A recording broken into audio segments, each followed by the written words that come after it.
Welcome back. So, this episode, it would be very helpful if you heard last week's episode, which is part one of values defining your destiny. There was a lot of context there. So, if you could just dive into this episode if somehow you got here and you didn't hear last week's, that's fine. But I don't recommend it. I recommend pausing and going listen to part one. At the end of last time in part one, we ended on releasing the values that really aren't you, right? They don't define who you are properly. And then, of course, there's actions sometimes we take from those values that aren't who you are. And it causes incongruency in how we see our lives manifesting and who we feel we truly are. So this episode, part two, is about knowing who you are, not releasing who you aren't. It's about knowing who you are. So I'm going to return to my story. Last time I left off, I'm in a subway station releasing who I'm not. And I get clear that the job on Wall Street is not me. And I ripped the contract again. It was some big dramatic hoo-ha where I'm like flailing my arms and like, I'm done with this, in a subway station with 100 people's around me. And everybody's like, what's this guy doing? And then what proceeded to happen is when we take these risks where we're trying to be more of who we are, it's always a risk to be who you are.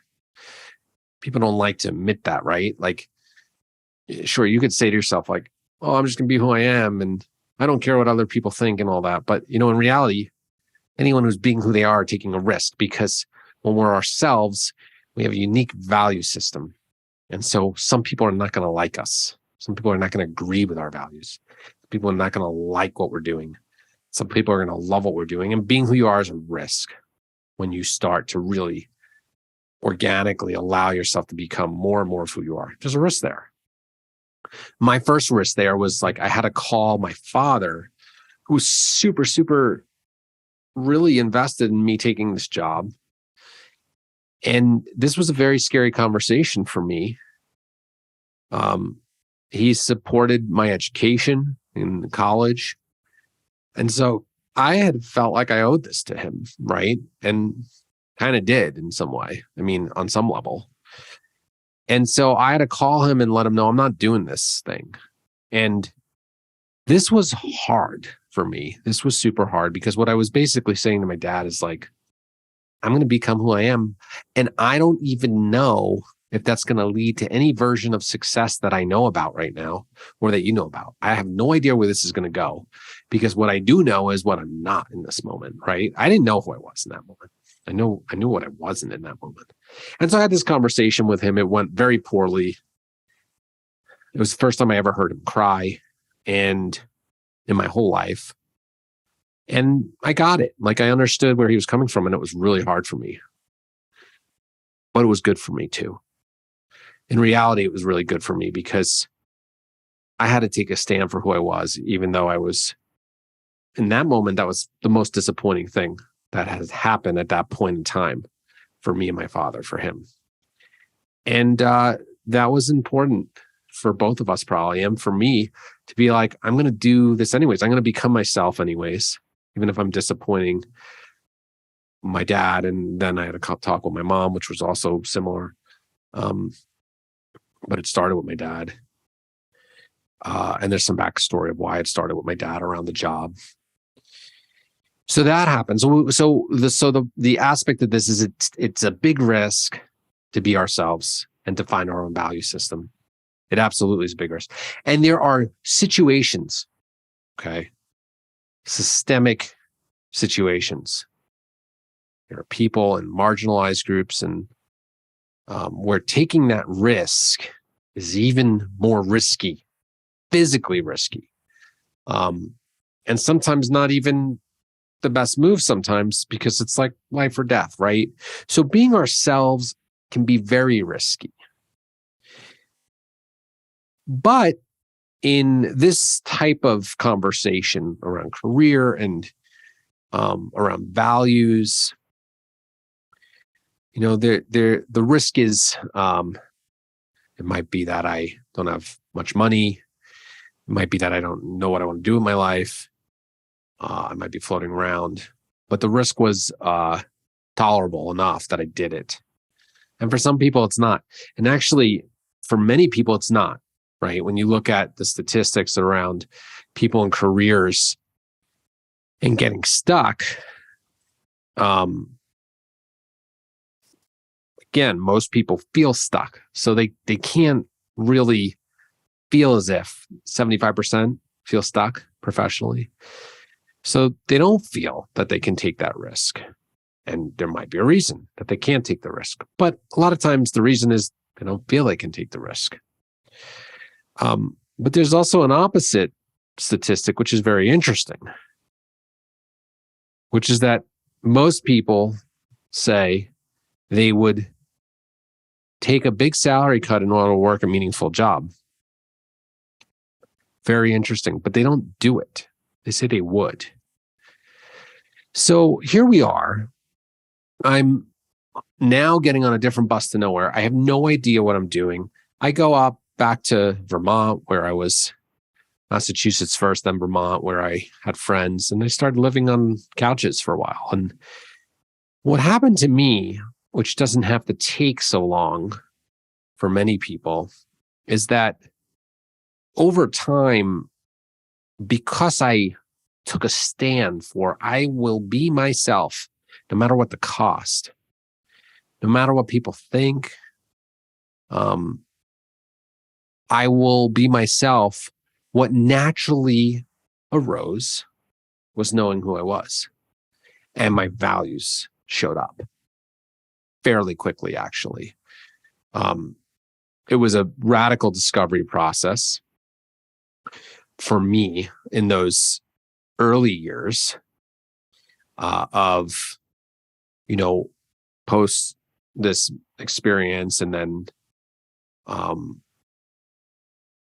in those first, I would say my 20s till I was about 30, it was just showing up quickly. It was like one thing led to another of healing arts and massage therapy. And then, so I'm like very physical, and then a value of mine. And then yoga, the yoga tradition, a spiritual path showed up for me. And then teaching yoga I really love education around the inner space of people, right? It was a value that showed up in me. Nobody gave me that value. Nobody ever showed me that value. And then it transitioned into becoming a psychotherapist, and it showed up in me. And then there's more to say, which I will get to, around how do we get into life design and really influencing our life and the desires we want. But I'm going to save that for part 3.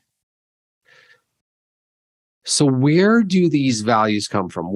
How do we know ourselves? And the question is like, okay, like, well, where maybe being like, how do I know more of myself? How do I get to these things? Like, I thought I knew myself, and maybe I don't know myself that well, or, maybe I didn't even think I knew myself. And you might be saying like, well, what do I do? Like, can I just create this out of thin air? It's not in there. And I have the belief that it is in there.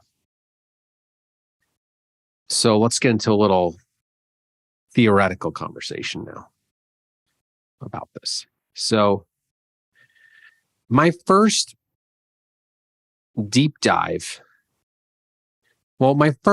subtle dive into values was when I really started grad school, and there were some existential psychotherapeutic pieces coming around meaning making and purpose, lightly, in values, coming through the curriculum, right? And then I got exposed to Viktor Frankl's book, Man's Search for Meaning. Something that really stood out for me in this early work, when I remember in Man's Search for Meaning,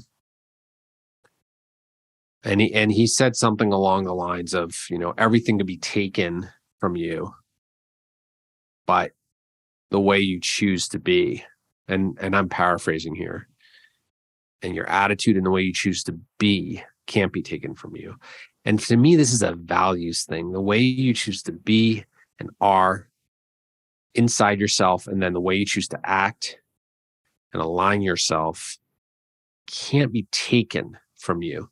Can be controlled about how much you can act and the ways you can express that, but it can't be taken. So that impacted me, and we went a little more into existential psychotherapy at Europa when I was studying there. And then, I came across Maslow, right? Which many people probably know Maslow's work. And, as a theory of human motivation, which is important, right? Because we're talking about here human motivation. We're talking about what motivates you. We're talking about how do you make choices in your life. And soon I'll be talking about, well, how do you hack your life, right? How do you really amplify what's inside of you to create more of the life you want in a big way? And that's more part 3. So Maslow's theory was very interesting to me. Now, if you don't remember Maslow's theory or you're not familiar with it, it's a hierarchical model of human motivation. And really what Maslow was saying is that it's a tiered stage approach to motivation, meaning that you have to address lower stages in order to really focus on upper stages. And the lower stages is physiological stages like safety, shelter, food, water. How do you get these things, right? So it's like lowest stage. And then we might move up a stage to like, do we have connection and love, belonging, intimacy? We might move up a stage from there to, do we have self-esteem and respect and worth? And then even up a higher level to, can we actualize who we are, ourself? Now, in Maslow's model, and this was impactful to me, and I was making dots, but I was connecting dots. He was making dots. I was connecting them in my own, mind of what dots should be connected. Self-actualization is about values. Self-actualization is the stage about values, right? Where who do we think we are? What do we believe in ourselves to be? And how do we actualize that aspect of ourself, of who we are, how we see ourselves to be into the world? That's self-actualization. Now, at the time, I looked at Maslow's motivational theory. I was like, oh, that makes sense. It's hierarchical. There's stages. You can not really focus on the upper stages unless the lower stages are met. But that creates a problem. That framework is a problem because what it says is that you really can't be yourself unless you have all the lower stages met first. You can't fully be yourself. And I started to have a problem with that way of thinking about Maslow's theory. And that was a little contrary to what I was also learning about from more the logotherapy tradition, which is Viktor Frankl's work, which is, wait, you can be yourself if everything's taken away from you, right? So these things were in conflict.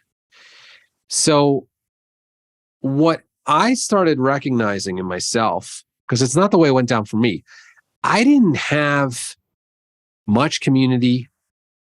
I had $50 in the bank. I had some level of, I had food, I had water, I had shelter. Like I knew I could go figure those out. So, but they weren't like robustly there for me over time in my mind.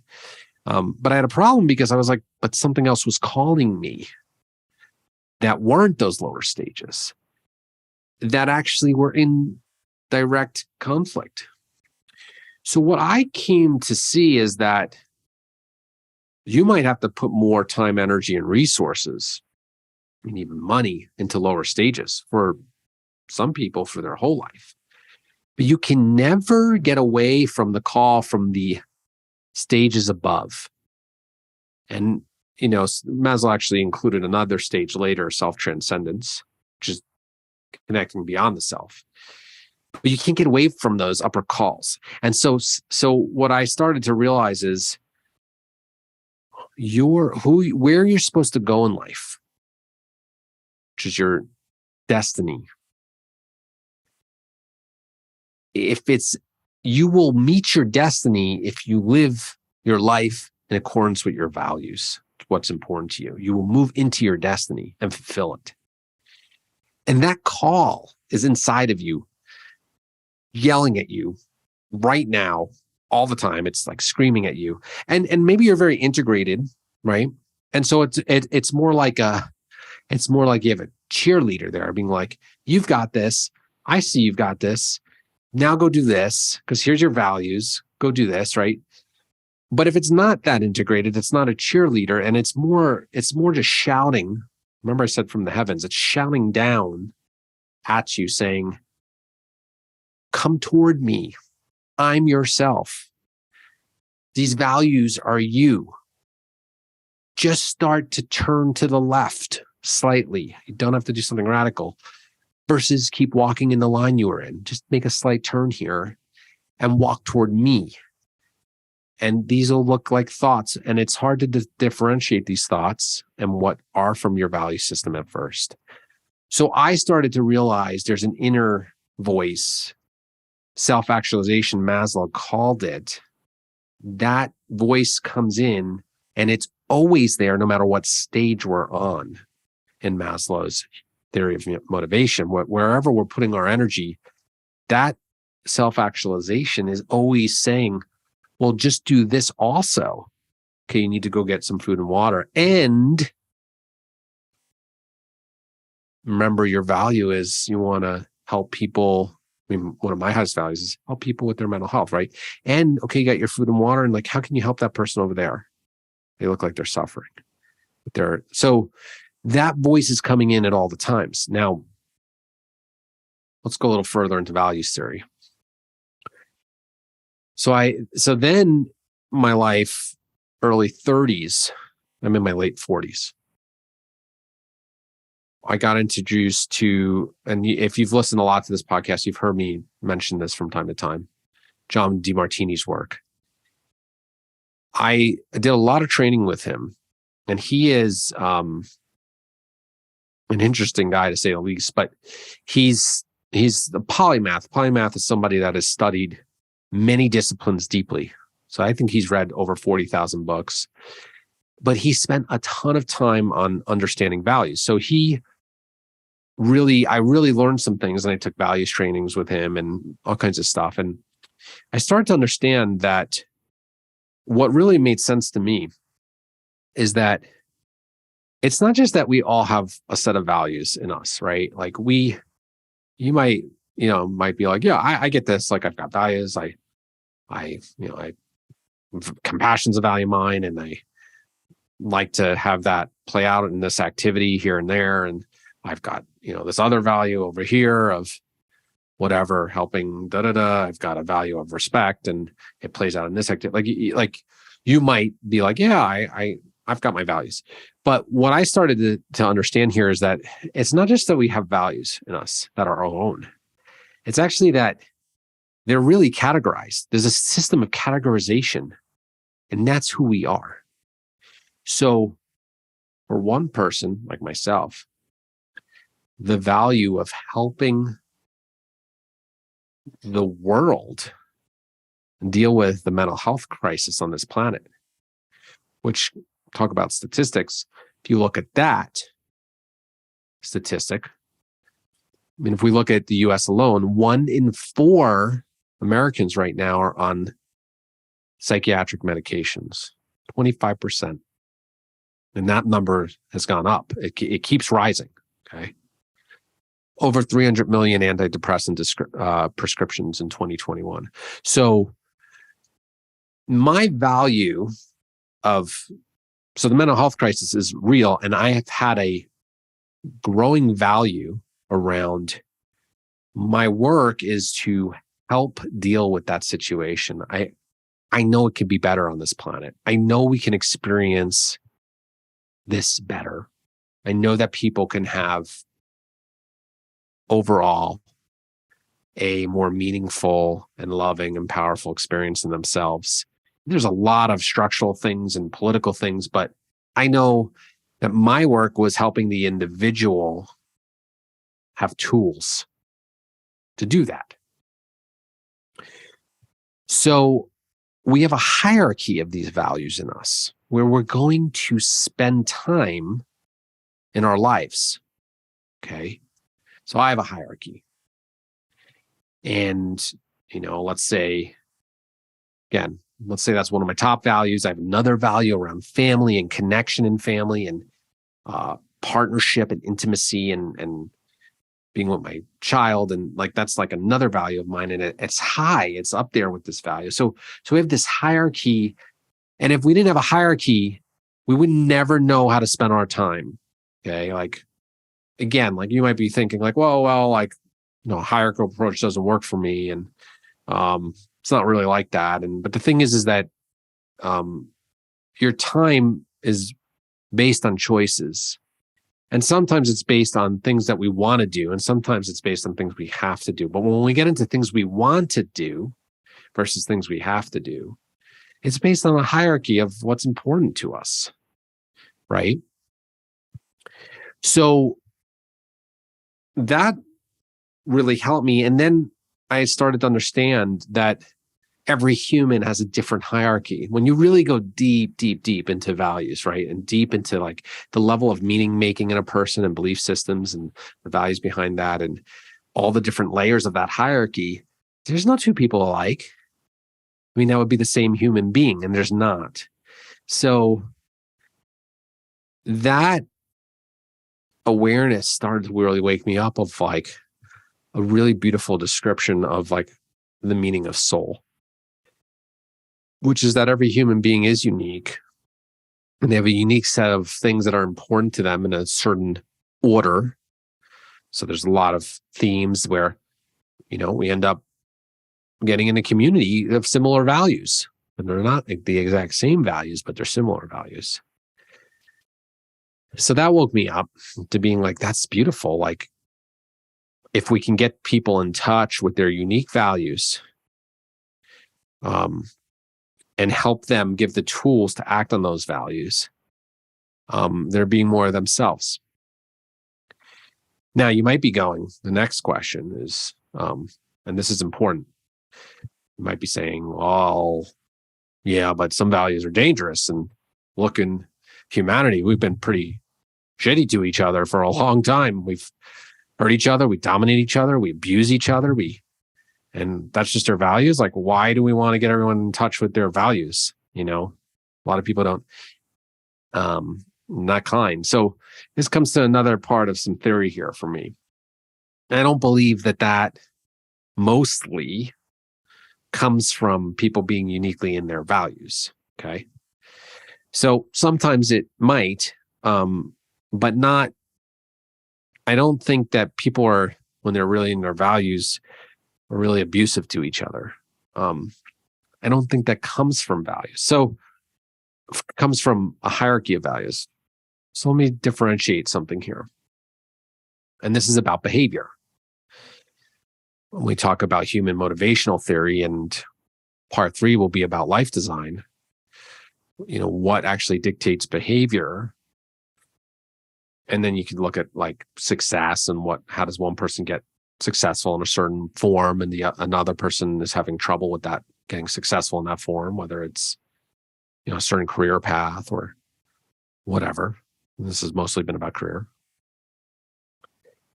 So what's going on is that there's sort of 2 behavioral systems at play here. So one behavioral system is the pleasure principle. Freud saw this early on. First and second wave cognitive behavioral work worked on this well and used it well, which is that there's a behavioral system based on seeking pleasure and avoiding pain. It's not based on seeking value. It's not based on producing meaning. It's based on seeking pleasurable stimuli and avoiding painful stimuli. Pleasure principle. So that's one whole sort of behavioral system. Now, that system is needed, obviously, evolutionary perspective. Like, that's the whole reason that any reptile or anything on this planet could stay alive, is to avoid painful stimuli and seek pleasurable stimuli. So it's not a wrong system, right? But it's a very reptilian system. And when we are mostly doing that, we're in an impulse-driven, also instinct at times, but impulse-driven system. It's not a values-based system, okay? So that's like one whole system that can drive a human being. And that's fine to sometimes need that, obviously, every day. My stomach's growling and I eat, and that's a good thing. That I know I'm hungry because I'm in pain, right? And then I have pleasure of eating. I'm satisfied. Well, it doesn't go that way for me. Usually not. But, and for a lot of people. And that's a complicated, different discussion. But then there's another whole behavioral system in human beings. That's values-based behavior and values-based motivation, right? So that's where we get into not only being driven toward the quickest sense of relief and the quickest sense of pleasure, but now we're actually driven toward a value in us.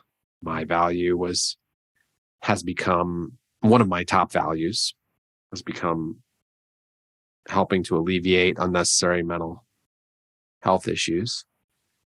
I have other top values. When we're driven by our values and our behaviors in congruence with our values, and it's values-based driven behaviors, and that's a good portion of our day, we start to feel worthy. We start to feel like we have worth. We have something to offer the world. And so when our career's aligned or jobs aligned, again, if we just bring this back to career, we start to feel like we're contributing our unique worth because they're values-driven behaviors that we're acting on. Now, in that sense, you will do the opposite of the pleasure principle, which is very interesting. Because if they're values-driven behaviors, you're willing to not seek short-term fulfillment in a given moment in order for a long-term gain of fulfillment through a strategy-based behavior for the value, right? So a career path has a lot of, allowing oneself to be patient for a result later and not just taking the thing right in front of us. And this goes back to this whole, if you ever heard the marshmallow experiment of, young kids being given one marshmallow, or they can eat it right now, or they can wait and get 2 marshmallows. And then we see more success with the kids that can sustain and wait for 2 marshmallows, right? This is similar, that's more of a values-driven mindset. And that translates to behavior. So this type of values exploration really led me to recognizing that what you really need to understand here is you need to know your values. That's the first piece. Then we get to the next part, which is the next episode, was, okay, once you can determine your values, then you can start to hack your behavioral system, right? To create the life that you see yourself moving into based on your values, which is life design. But you have to know what they are. If you're not clear about your hierarchy that's unique to you, when I say hierarchy, I'm talking just a handful of things that are most important to you. Because in reality, that's what you're going to spend your time on in a day. A handful of things that are really important to you, whether it's being with your family or serving the world in a certain way in a career, or it's not that much stuff. that you're going to spend the bulk of your time on. So, but you have to know what they are, right? Before you can hack that behavioral system. We talk about laws of manifestation and self-help, and those are all good. And I've found some value in there, but some of it is really flowery and not based in reality. It's just like, you can't just, shine the genie bottle and some genie pops out and you're like, I want this to happen. And then it just happens to you over and over and over. That's not the laws of nature and how it works. Like, that may be an aspect, but it's like you have to know where you're going and have a vision for your future based on what's important to you. And then you have to act on strategy, and then it will happen, most likely. You have a very good chance, right? Okay, so how do you know? Some of you might be like, well, that's great, all great, but like, I'm still confused and there's nothing inside of me and I don't know what's going on. I don't know my values and it's just nothing there. Well, I don't think that's true. I think it's in there. I think there's a series of questions you can ask yourself. So let's just go into determining your values as I wrap this episode. So there's a series of questions that you can spend a lot of time with, and you got to find the answer somewhere. So first question is, if you could do anything with your time, and you're being honest, this isn't just a fantasy of like some thing you want once or twice or 10 times and then you're done with it, like a bucket list. This is like, if you could do anything with your time regularly, what would you do with most of your day? Are you doing it? Now, if you're doing it, great. What are you doing? Your value's in there if you're doing it. If you're not doing it, okay, what would you be doing and what's the value? Okay. And what you would be doing. What's important to you in the image of what you're seeing. You also want to think about who inspires you in this world.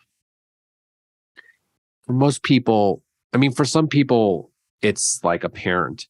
For many people, I would say it's actually a celebrity, right? Whether it's a politician or an entertainer or a musician, or like, we often go to these archetypes when we think about who inspires you the most, right, in the world. So what you want to think about there is, but what about them? What's your value that you're projecting onto them, that you see in them? And it may not even be in them. What about them is it you're projecting on them that gets you so excited and inspires you? You want to think about where you spend your money. And if you had even more money, where would you spend it? Right? Because where you put resources, you'll find your value in there. Now, remember, let's rewind for a second. Because you might be going like, let's say you're struggling with alcoholism. You're like, well, I spend most of my money on alcohol. Does that mean alcohol is my value? No, it doesn't. Remember, there's two systems here at play: impulse, instinct, and values-based behavior. So we can easily get into impulse instinct systems, and we all do. Gosh, I have my own set of ways I can get into compulsions, obviously. So when I'm asking these questions, you're looking for the behaviors that are values-based behaviors, okay? And so take some time to work through these questions. What activities do you procrastinate the least around in your life, right? So it's easy. No one twists your arm. You're like, I'm on that, right? What could you talk to another person about until the end of time? What are the topics that would inspire you so much? These are your values, right? And they're in there in you. And you might be really flat. And if you're listening to this and you're like in a super flat depression, I've been there. And so it might be hard to access these things, but don't sell yourself short. They're in you. And you can get there somehow. And you might have to do different things to get there. And you may need different treatments to get there, but they're inside of you because you have a unique set of values that make who you are. Okay.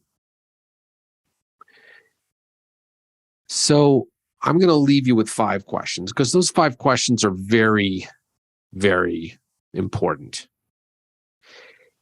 Now, the last visioning part is like where you see yourself going in your life. If you could just wave the wand and see the vision.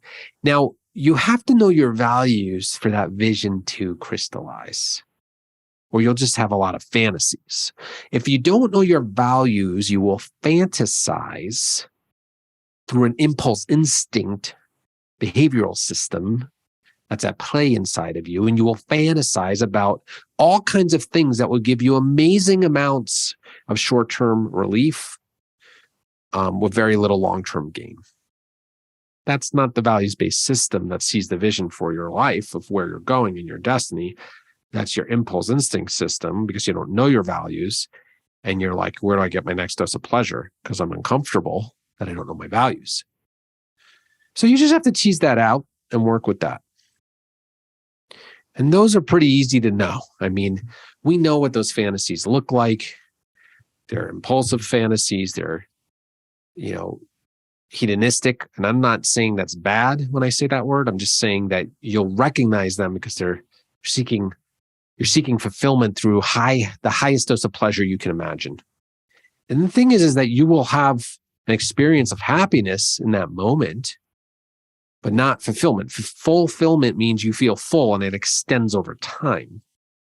You don't have fulfillment in a moment and then it's not there again. And most people on the planet seek fulfillment. I mean, 85% of people believe what I'm saying, which is believe that there is purposeful uniqueness to them. Okay? 85%. So this is not new to most people in terms of what they truly believe.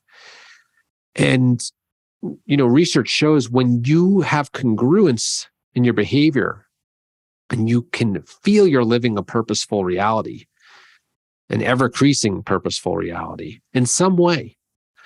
Again, there are ways to have that attitude even in very difficult situations, but it would be much harder to pull that off. But the research shows you're going to live way longer, you're going to get way less sick, and you're going to feel more positive, right? So I'm going to close this part 2 down here on knowing who you are and your values. And then we're going to go into part 3, which is creating the life you desire. And this is about behaviorally hacking your life based on your value system. So you have an ever increasing evidence over time you're living into your destiny. And I'm going to get into that in the next part. Thanks for listening.